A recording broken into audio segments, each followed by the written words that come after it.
The emergency sirens on Space Station Unity blared through every corridor, their wailing sound cutting through the usual hum of machinery. Red warning lights flashed across the metal walls, casting eerie shadows as thousands of beings from 12 different species rushed through the hallways. Tom Miller had been cleaning the observation deck windows when the first alarm sounded. His mop clattered to the floor as he checked his tablet, scanning the emergency notifications. His eyes widened as he read the reactor status report. Critical failure in Reactor Core 2. Meltdown imminent. Estimated time to catastrophic failure, 4 hours. The station's central meeting chamber had never been so packed. Representatives from all 12 species crowded around the circular table, their voices rising in panic. The station's council leader, a tall blue-skinned being named Rax, stood at the center. Silence. Rax's voice boomed across the chamber. Our situation is grave. The reactor's coolant system has failed, and the automated safety measures are not responding. We need volunteers to enter the core and manually stabilize it. A muscular, red-scaled warrior from the Krell species stepped forward, his armor gleaming. What glory is there in dying to fix a machine? This is a task for maintenance drones. The radiation levels are too high for our drones, Rax explained, his face grim. We need living beings who can think and adapt. The radiation shielding in the core is damaged. Whoever goes in, he paused, will likely not survive. The chamber erupted in arguments. The warrior races, the Krell, the Vanguard, and the Ironborn, all refused. They spoke of honorable deaths in battle, not dying like repair workers. The technological species claimed their numbers were too few to risk such losses. The peaceful races simply stayed quiet, fear evident in their eyes. Tom stood at the back of the chamber, running calculations on his tablet. He thought about his family back on Earth, about the thousands of lives on the station. With a deep breath, he stepped forward. I volunteer, he said, his voice steady despite his racing heart. But I have conditions. The chamber fell silent. All eyes turned to the human maintenance worker, many with surprise, some with contempt. You, a Krell warrior laughed. A human. Your species is known for running from danger. Tom ignored the taunt.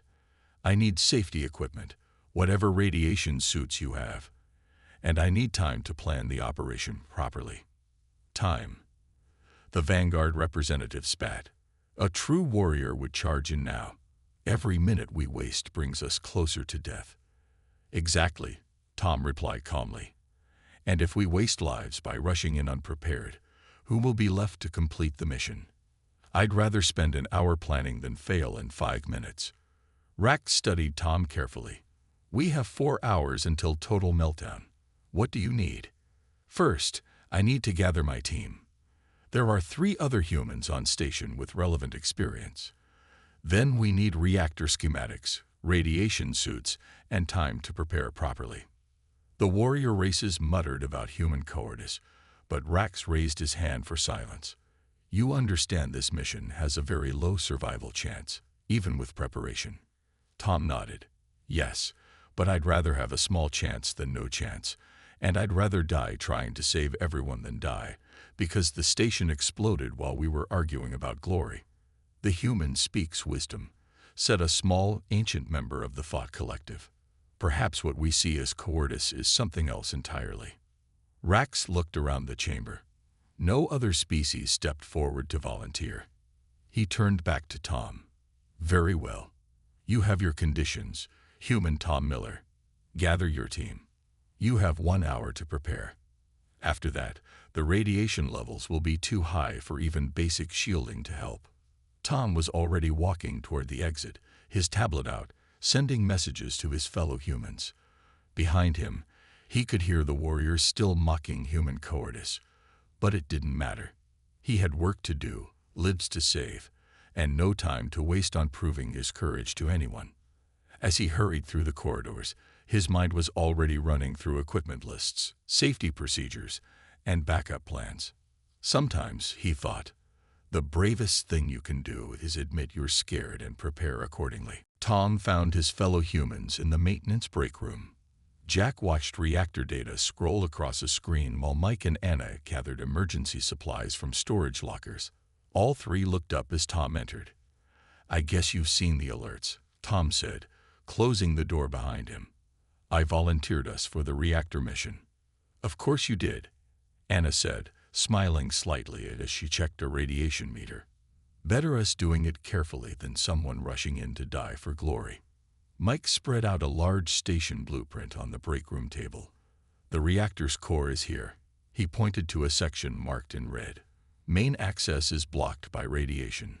We'll need to use the maintenance tunnels." Outside the break room window, they could see various alien species hurrying past, some giving them disapproving looks.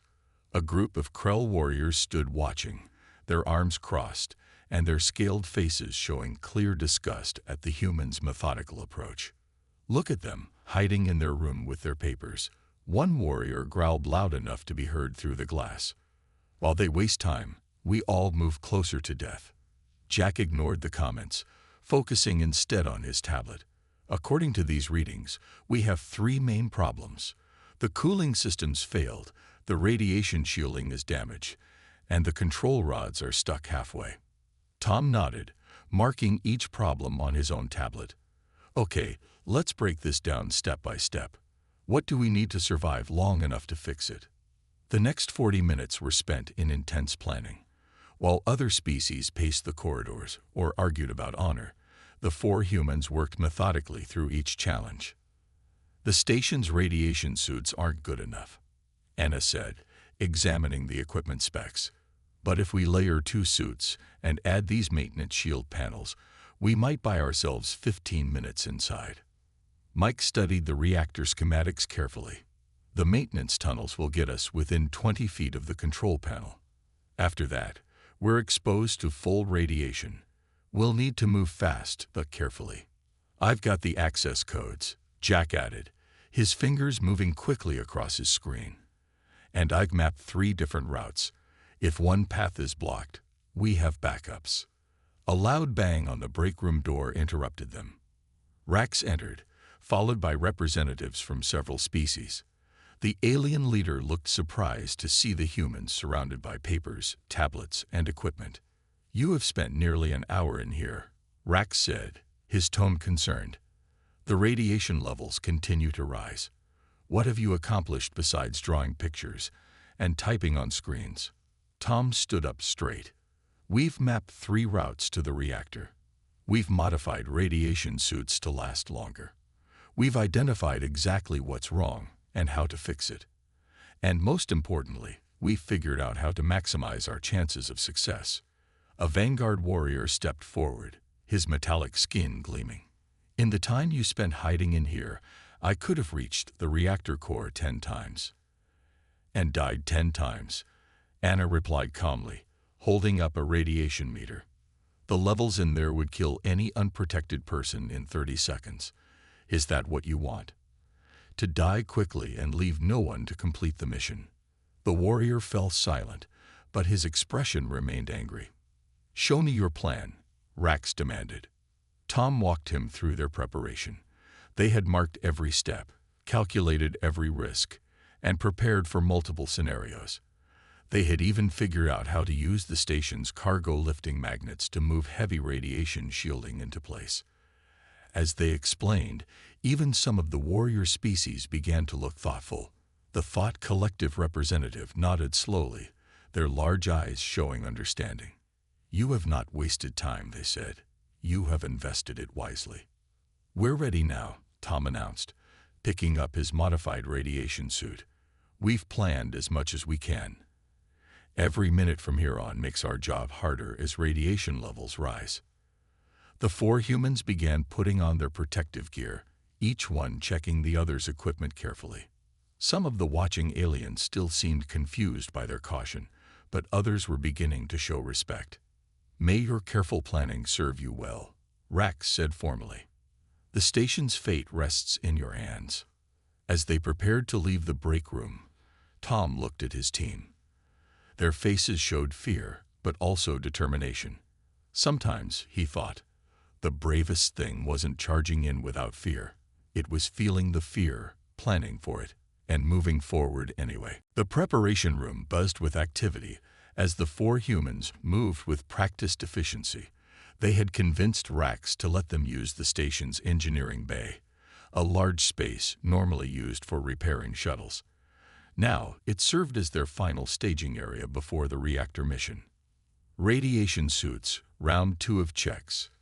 Tom called out, reading from his checklist. Each team member began a careful inspection of their modified protective gear. Anna held up a makeshift shield crafted from spare maintenance panels. These should buy us a few extra minutes. The metal composite isn't perfect, but it's better than nothing. From the observation deck above, various alien species watched with a mixture of confusion and growing interest. The Krell warriors still snorted at what they saw as excessive preparation, but even they had stopped making loud comments about cowardice. "Look at how they've reinforced the suit joints," a member of the Thought Collective remarked to Rax. "Perhaps there is wisdom in their caution." Mike stood before a holographic display of the reactor core, walking through their planned movements one last time. "Remember, we can't stay in any one spot for more than 30 seconds.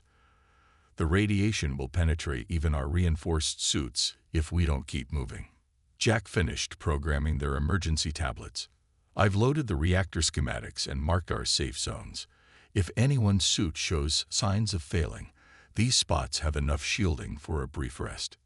Tom checked their improvised tools, each one modified to be handled with thick gloves and used quickly.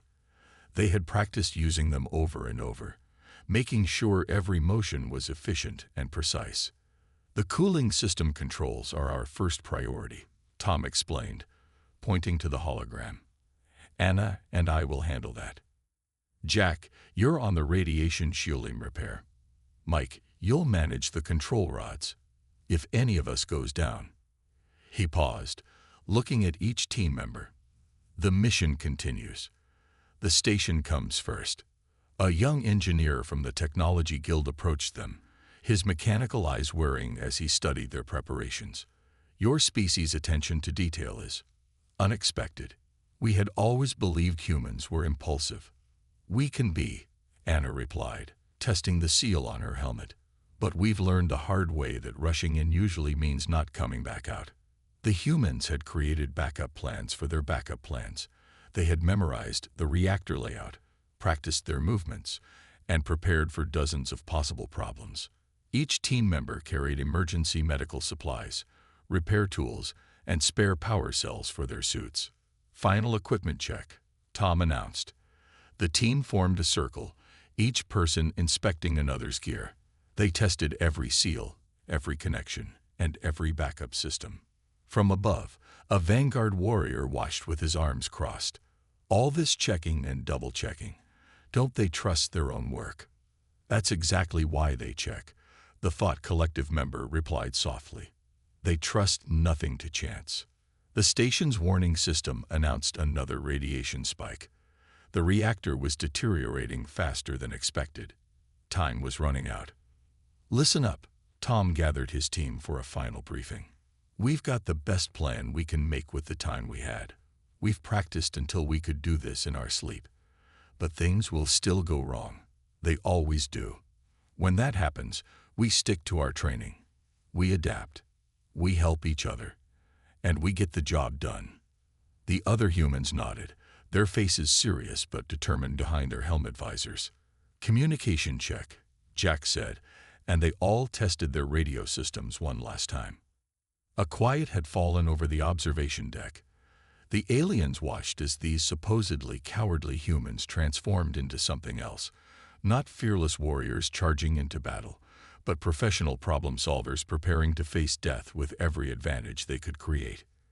"You have 10 minutes before the radiation levels exceed even your enhanced protection," Rax announced through the intercom. Tom looked at his team. Despite all their preparation, fear showed in their eyes. But there was something else too: determination, focus, and the quiet confidence that comes from being as ready as possible. "Remember," Tom said as they headed for the door, "slow is smooth, smooth is fast. We do this right.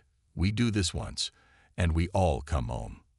The four humans moved out, carrying their tools and shields, each step measured and purposeful.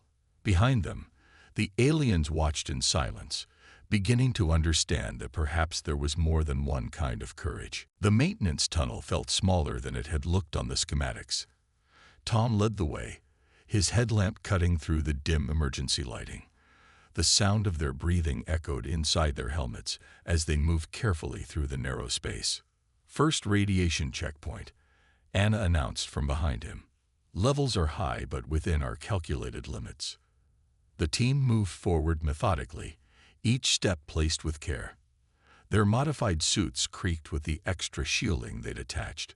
Through their helmet cameras, the station's control room could watch their progress on large screens. "Look how slowly they move," a Krell warrior growled in the control room. "At this rate, the reactor will explode before they reach it." Rax silenced him with a gesture. "They've covered more distance in 5 minutes than any of our previous attempts. Watch and learn." In the tunnel, Jack's voice crackled over the radio. "First obstacle ahead. Radiation has warped the maintenance hatch." Tom nodded inside his helmet. "Just like we practiced. Mike, the cutting tool." They had rehearsed this. Mike moved forward with practiced ease, pulling out the modified plasma cutter they'd prepared. The team positioned their portable shields, protecting themselves from both radiation and sparks as Mike cut through the damaged hatch. 60 seconds of work, exactly as planned, Anna reported, checking her tablet. "We're still on schedule." The aliens watching in the control room leaned forward as the humans approached the reactor section. No previous rescue attempt had made it this far. The tunnel opened into a larger chamber. Red warning lights pulsed across the walls, and emergency vents hissed steam into the air. The reactor core loomed before them, its housing distorted by heat and radiation. "Radiation levels critical," Jack warned. "Suits at 60% capacity." Tom's voice remained steady. "Deploy as planned. Anna, with me to the cooling systems. Jack, radiation shielding is yours. Mike, get to those control rods. Remember your time limits." The humans split up, each moving to their assigned positions. They had practiced these movements so many times in the engineering bay that their bodies knew exactly where to go and what to do. "Amazing," whispered a Technology Guild member in the control room. "They move like maintenance drones, but with the adaptability of living beings." The first problem hit quickly. The cooling system panel had completely melted, making their practiced approach impossible. Tom felt a moment of fear, but then his training kicked in. "Cooling system access blocked," he reported calmly. "Switching to backup plan C." Without hesitation, Anna moved to a different position, pulling out the alternative tools they'd prepared, ready with the bypass sequence. In the control room, the aliens watched in fascination as the humans smoothly adapted to each new challenge. When a radiation surge forced Jack away from his position, he simply moved to his pre-planned backup spot and continued working. When Mike's tools began to fail from the heat, he pulled out spares they'd prepared. "Temperature dropping in sectors 3 and 4, announced the station's computer. "Cooling system functionality at 40% and rising." "Control rods engaging," Mike reported, his voice strained but professional. "Primary sequence failed. Executing manual override." The humans moved with practiced efficiency, each motion planned and purposeful. They weren't fighting the danger, they were working with it, around it, through it. "Radiation shielding restored to Sector 6, Jack called out. "Moving to Sector 7. Suit integrity at 40%. Tom checked his own suit readings. The radiation was eating through their protection faster than they'd hoped, but still within their worst-case calculations. "Main cooling restored," Anna reported triumphantly. "Secondary systems engaging." In the control room, even the warrior races had fallen silent, watching as these supposedly cowardly humans methodically brought the reactor back under control. "Look," said the Thought Collective member softly. "They're succeeding not despite their caution, but because of it."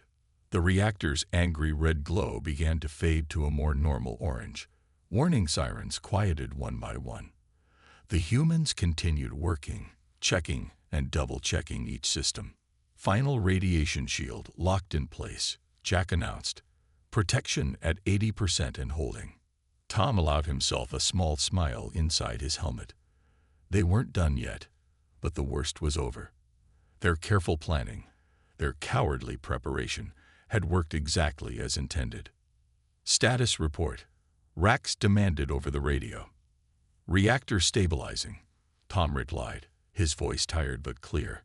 Just like we planned it. Just as the human team began to think their mission would succeed without major complications, the station's computer blared a new alarm. Warning. Reactor containment breach detected. Secondary radiation leak in progress. Tom's heart raced, but his voice remained steady. Everyone, status check. Suit radiation protection at 30% and falling, Anna reported. 25% here, Jack added. Same, said Mike. They had planned for this possibility, but hoping something won't happen and facing it when it does are two very different things. The containment breach meant radiation was now seeping into areas they had thought were safe. In the control room, the aliens watched tensely. The Krell warriors who had mocked the humans earlier now stood silent, their scaled hands gripping the railing as they watched the helmet camera feeds. Surely they will retreat now, a Vanguard warrior said. Even their excessive caution cannot protect them from this. The radiation meter on Tom's suit beeped a warning. The numbers were climbing faster than they had predicted. He quickly checked their backup plans. Listen up, he said through the radio. We're switching to Emergency Protocol 5. Everyone remember the drills. Copy that, his team responded in unison. They had practiced this scenario, even though they had hoped never to use it. Each human quickly pulled additional shielding panels from their backs, panels that the warrior races had mocked them for carrying. Radiation shields up, Anna called. Moving to secondary positions. The humans repositioned themselves, using their portable shields to create a protective corridor. It wasn't pretty, and it wasn't perfect, but it gave them a chance to continue working. Control room, Tom radioed. We need emergency power to Section 42B. We're going to try and seal the breach from here. Impossible, the Technology Guild representative replied. The radiation levels. Just give us the power, Tom interrupted firmly. We got this.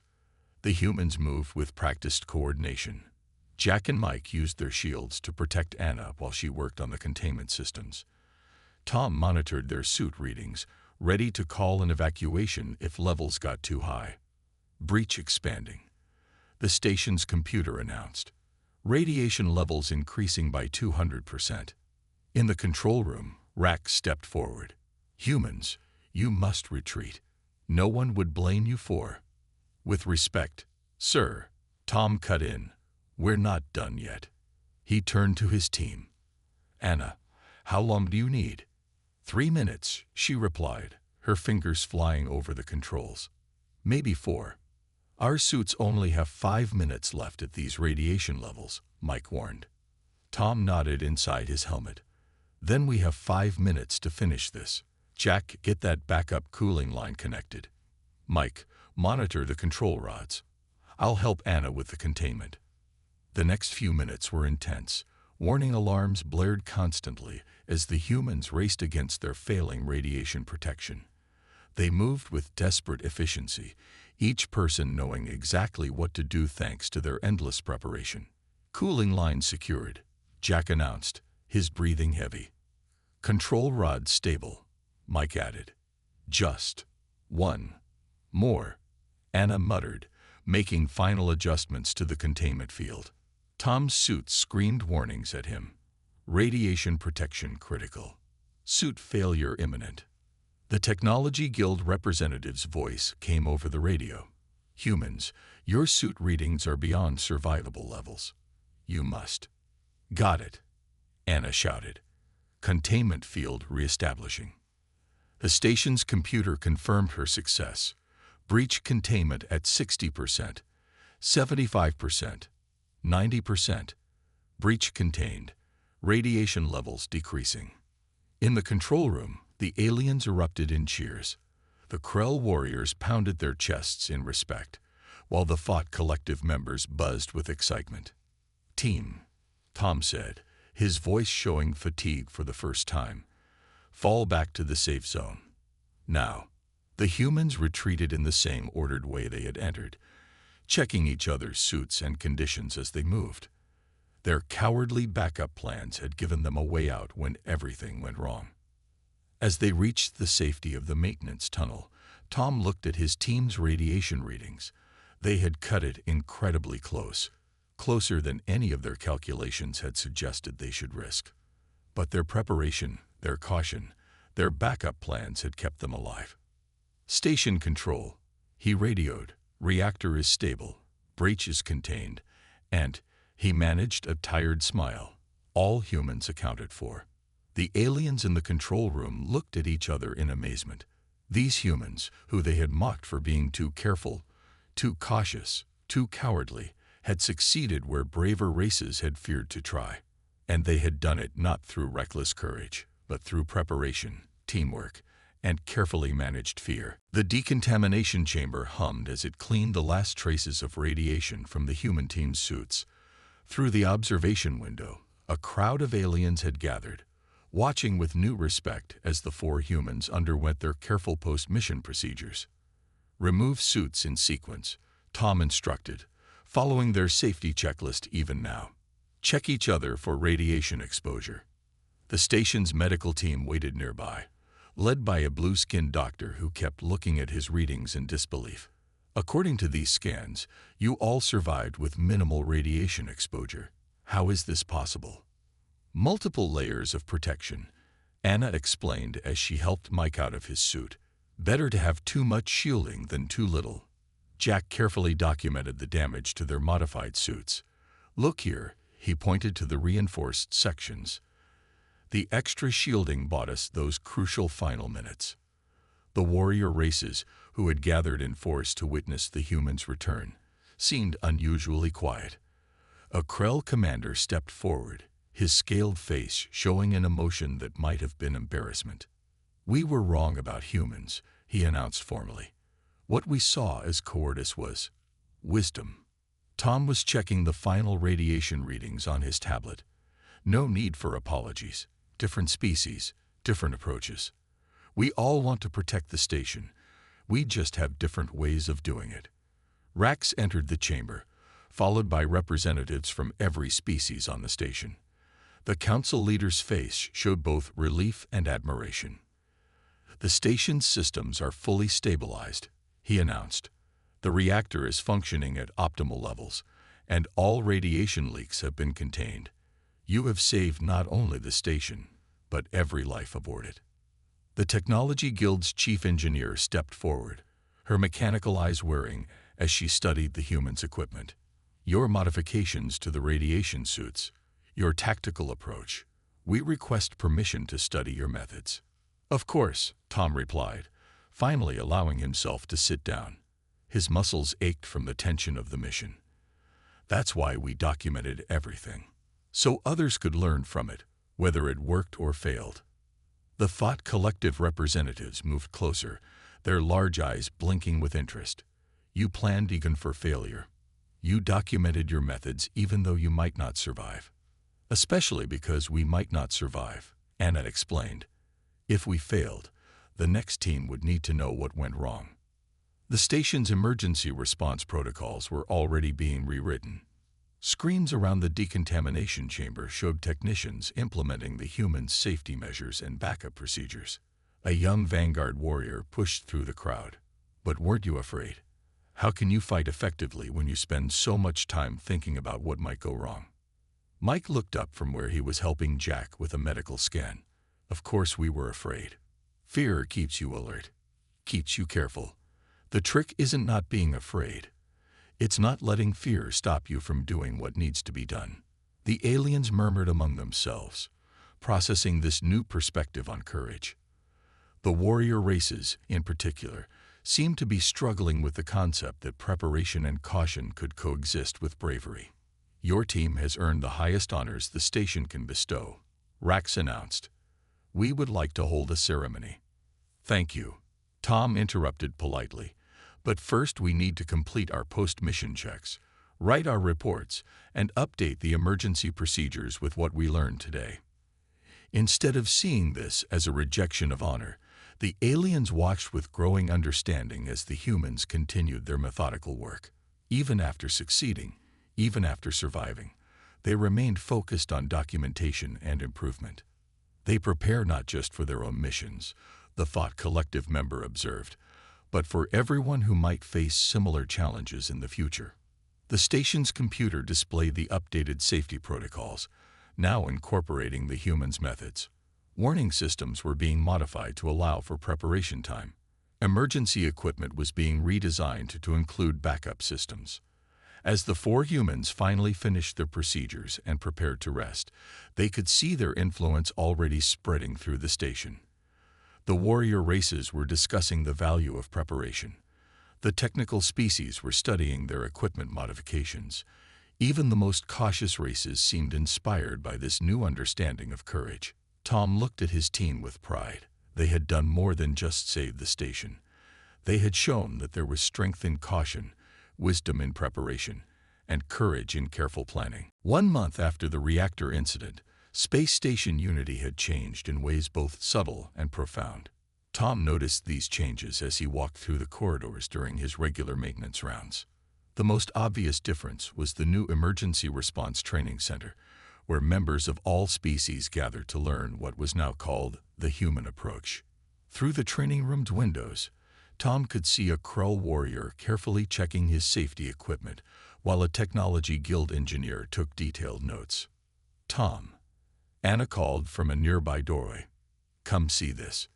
He joined her at the station's main control room, where the walls now displayed detailed emergency procedures and backup plans. Jack and Mike were there too, helping to train a mixed group of aliens in risk assessment. "Before we take any action," Jack was explaining to the group, "we list everything that could go wrong. Not because we're afraid, but because we want to be ready." A young Vanguard trainee raised his hand.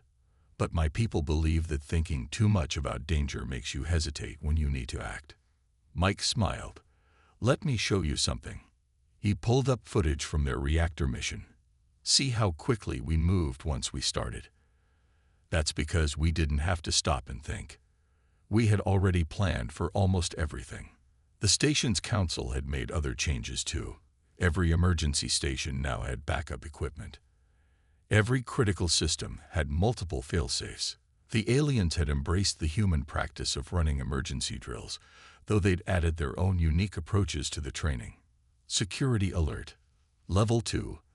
The station's computer announced suddenly. Instead of the panic that such announcements used to cause, the station's residents calmly moved to their designated positions. They checked their equipment, consulted their procedures, and worked together with practiced efficiency. "It's strange," said a Thought Collective member, floating beside Tom as they watched the emergency response. "We used to think humans were held back by their fear. Now we understand that their fear drives them forward, carefully, but forward nonetheless." The warrior races had perhaps changed the most. Where they once rushed headlong into danger, they now took time to assess situations and prepare properly.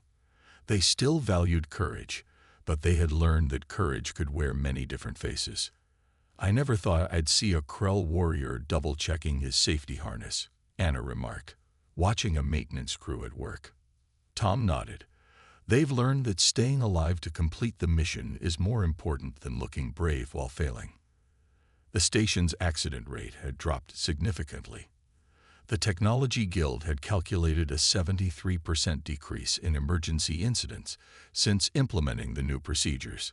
Even minor injuries had become rare as every species adopted some version of the human safety protocols. "Alert canceled," the computer announced.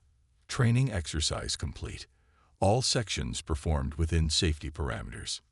In the aftermath of the reactor incident, The station had started requiring all residents to carry emergency gear, another cowardly human practice that had quickly proven its worth. Even the proudest warrior races now kept safety equipment within reach, though they had modified the designs to look more impressive. Engineer Tom, a small vanguard child, approached him, holding up a safety checklist. Is it true that humans are scared all the time? That's what makes you so careful. Tom knelt down to the child's level. We're not scared all the time. We just understand that being careful doesn't make you a coward.